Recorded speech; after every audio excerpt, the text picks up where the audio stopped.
कई कहानियां हैं नेताजी सुभाष चंद्र बोस की जिन्हें हम प्रेरणा के रूप में ले सकते हैं। आइए जानते हैं दो ऐसी कहानियां। पहली कहानी उनके बचपन की है। उनकी मां उन्हें सिखाती थी कि दूसरों की मदद करनी चाहिए। उनके घर के सामने एक गरीब भिखारिन रहती थी। सुभाष को उसका दुख देखकर बहुत तकलीफ होती थी। उन्हें लगता था कि उनके पास तो 2 वक्त का खाना है, रहने के लिए घर है, जबकि उस महिला के पास कुछ नहीं। अपनी मां की सीख को याद रखते हुए सुभाष ने फैसला किया कि वह उसे थोड़ी मदद करेंगे। उन्हें कॉलेज जाने के लिए जो पैसे मिलते थे उसमें से बस का किराया निकालकर बाकी के पैसे वो उस भिखारिन को दे देते थे। इसके लिए वह पैदल चलकर कॉलेज जाते थे।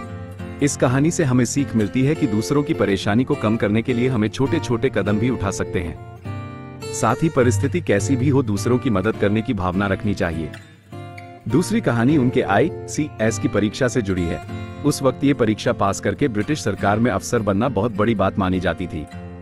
सुभाष ने भी इस परीक्षा को दिया और इंटरव्यू के लिए इंग्लैंड गए। वहां उनका इंटरव्यू लेने वाले अधिकारी अंग्रेज थे। ये अधिकारी भारतीयों को अक्सर नीचा दिखाने की कोशिश करते थे। सुभाष की बारी आई तो एक अंग्रेज अधिकारी ने उनसे पूछा कि ऊपर चल रहे पंखे में कितनी पंखुड़ियां हैं। पंखा बहुत तेज गति से चल रहा था। सुभाष ने जवाब दिया कि अगर वो सही जवाब दे देते हैं तो अधिकारी उनसे दूसरा सवाल नहीं पूछ पाएंगे।